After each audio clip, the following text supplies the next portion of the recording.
Start off each mission, you kind of choose your loadout for your squad. You get 4 guys or 4 different squads essentially to take into combat. You choose their equipment, weapons, everything, and then you drop into combat. There's no base building, no gathering of minerals, no nothing. You just go into it, kick ass, and you leave. And that's for a lot of people. That's a big part of why they don't like RTSs. Is there's really like this base management. Even as big a fan as I am, sometimes management. the mineral gathering takes a lot out of the game because you have to spend that first, crucial 5-10 minutes just fucking humping away. In StarCraft, I really like that, and I'm not quite sure why exactly, because it's pretty stupid. It just sort of makes... It's one of... I always found that was one of those things that the guys put in there, so it's like, okay, well, you know what, now it's going to take them a little longer to beat the game, so we can say, it's 40 hours instead of 25. Yeah. But they took it out, and this game is still huge, and it's got tons of content in it. The game itself has a massive single-player campaign. I'm still working on it. I've had this game for about a week and a half now. And the best part is, it's an RTS RPG. Your squads actually level up depending on how you... So if you ignore... If you ignore a squad, they will be lacking. Because you end up getting like 6 total groups you get to use through the entire game. Yeah. And pretty quickly you'll fall into your little groove of your style of play and which guys you like to focus on. And you get different stats. You have their kind of perks and special abilities, ranged combat, melee combat, and health. So right there you get a lot to play with, and for 6 different units, you only get to take 4 in at a time. You really get a lot to play with how you're going to do this. Oh, excuse me. But it's just phenomenal. As you go through, so if you pick, your assault squad and just grind them through combat, in and out, nothing but them, they will be a powerhouse. They will dominate the field. Now, do these carry over to other missions of the campaign? Like, once you finish a mission... It's a persistent campaign. They start out as level 1, and they just keep going through the game. So, I mean, if you lose one of these big guys, then you have to sort of... That's the best part. You don't lose them. If the squad gets... because the squad comes with a sergeant and X number of extra troops in the squad. Okay. If you lose all the troops and the sergeant gets killed, he doesn't actually die, he gets knocked down. So he's just kind of unconscious on the ground. I see. Waiting for you to either finish the fight or run up during the fight and revive him. Okay. And you get special abilities like your commander or anyone you decide to equip it on has med packs. You can quickly revive your guy. Would the commander, take any sort of, penalty for being knocked down? Like, you get less experience or... At the end of the game, it marks you on 3 aspects. It's kind of... how many guys you killed, so out of your percentage, it'll give you 1 out of 5. Okay. Obviously, the higher the percent, the better. It'll give you something on your ability to survive. So if all your squads stay up and none of them get knocked down...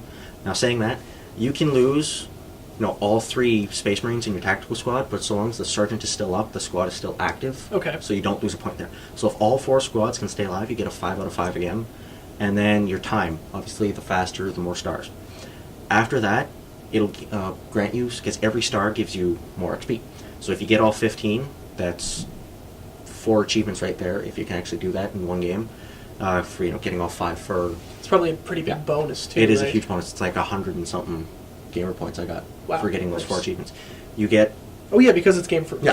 Games for Windows Live as well, sorry. Yeah. Games for Windows Live, so anyone with an Xbox Live account, you can play this on your PC, and it will tack on Gamerscore to your Xbox Live account. That's cool. Does it work the same way? Like, you get that little thing that comes up? Yep, you hit the home button, actually, or whichever key you decide. And it actually, while the game's still running, it brings up essentially the Xbox guide. Oh, cool. And you can go through, check your settings, your friends online, your messages. You can actually you can still start a party and chat with players over Xbox. That's really well done. So if he's playing Halo 3 and I'm playing Dawn of War, we can chat. We can send messages. Oh, that's so cool. So it's a phenomenal game. Even the multiplayer is still no base building. You just have your basic structure that is there, essentially to kind of say, like, hey, we're in a war here. It's like an orbital relay kind of thing. It looks like a communications post. Kind of like a mini HQ. Yeah. The resources, you don't gather them. You just secure locations on the battlefield, and it'll just constantly pump in resources. Okay. So you don't even have to do any gathering. Just seal that point. It's yours. Of course, the enemy can take it back, so it comes a war of attrition. Yeah. And the battles last long? The battles, they can last long if both players are at the same level. If one player's obviously so much better, he's going to he's just going to get tidal waved. But there's absolutely no, they've focused on combat. There's no way they've gone wrong. Combat. No sitting around waiting for resources.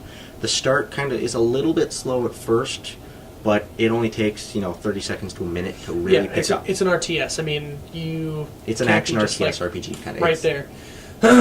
So, is it kind of like a rock paper scissors type of battle? Like this unit will be able to beat this unit? No, it all depends on how you build your squads. Okay, so it's really experience points. Yeah. There are going to be some, because each squad has its own special abilities. Like there's a Devastator squad, which is all your heavy weapons. Your heavy machine guns, which are called heavy bolters, your rocket launchers, so on and so forth.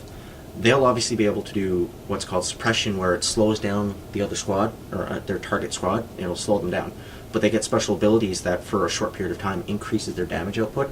So for the scouts, which are the lighter armored guys, they're not in the huge bulky power armor. It's going to tear them to shreds. Okay. But guys in power armor, it's going to suppress them and take them a while to get torn apart. And then if they're in Terminator, God help you, you better have a lot of Devastators, because Terminators are tanks. They are walking machines. It's really funny that you're going this in depth about the game, because for something that takes a lot out of the RTS genre, it sounds like they put that much tenfold into it. They did. They're really strategy heavy. Anyone who's ever played the tabletop game, the tabletop game is so close to it. They've made it so much closer, and that's another thing about the tabletop game is it's not a rock paper scissors. You don't have to roll dice, do you? You don't have to roll dice. That's good. No, thankfully. There's no rock paper scissors to it. It's all about how you command your units. If you put them in the right place at the right time and get the right shot, that seals the deal for you. That's cool. So there's no rock paper scissors. It's all up to how you play, your decisions. So you might actually even get a kick out of this game. Might, I said. Probably not, because I'm not a big fan of the Warhammer 40k universe, or really any. I did play the tabletop game for a brief period of time, and it was too expensive for me to keep going. I did not like spending that much money regularly. But what can you do? It does look like a good game, and I have to agree that it sounds like they're really just sort of... This game is top-notch quality. It's THQ and Relic, the same guys who did Company of Heroes, which is another phenomenal RTS. Did they do Dawn of War 1? Yes, they did. They did Dawn of War 1 and Company of Heroes. This is actually using a brand new engine, like the upgraded engine of the one that they used in Dawn of War 1 and Company of Heroes. Okay. So it really shows their dedication to... Company of Heroes was a fantastic looking game, by the way. It really shows their dedication to the RTS genre and how much they wanted to put into this game. Cool. So it's a persistent storyline, great combat, fast-paced multiplayer. You can co-op the single-player campaign. That's cool. Xbox Live Gamer Points. Check it out, guys. You really gotta try this one. If you're a big fan of RTS, Dawn of War, Warhammer, Games Workshop, try it. If not, you can send me hate mail. Yeah, they probably will. I'm going to, just because it's not my kind of game. Okay. But in the same vein of that game, we're going to talk about the Halo Wars demo for the 360. We know the game's out now. RTS? Yeah. We know the game's out. Yeah. Right now, we're both poor buggers. Yeah, and it's an RTS, so the demo was good enough for me. However... The controls. Yeah, this isn't really phenomenal. An RTS, so to speak. This game was made strictly for... You can see how much I love RTS games because I'm doing all the talking. Yeah, it's made for dummies, actually. This game was made purely for a console. It wasn't planned to be made for PC, then ported, so the controls are perfect. Could not have been done any better. They are seamless. You can go straight from... Here, I'll show you what the control is. A button. A button. Wait. Move. There you go. A button. Select. A button.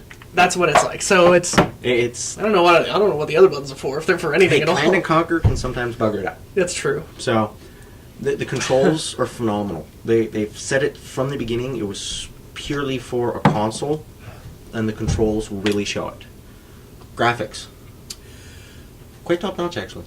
For an RTS, yes, until you get in close. Until you get in close. There's pixels. And if there's a lot of enemies on screen, there's a lot of chug. I didn't notice any chug. I had a few... Your Xbox is older than mine, so it might have issues with some things. True, that's true. Different motherboards, because there's about 4 different motherboards now. Yeah, for the and Xbox I have one of the crap generation Xboxes, so unfortunately mine's always... Takes a dump every time it turns on. But then again... my Fallout 3 runs pretty much fine until it locks up or whatever. But I get a disk read error. But I did find a lot of chug. I didn't have any, but it just depends on your Xbox, I guess. Yeah, and I think Fog of War now is just like a real cheap way for them to have pop-in not be an issue, because it's fog of war. It's like, oh, you can only see so far, so whatever for pop.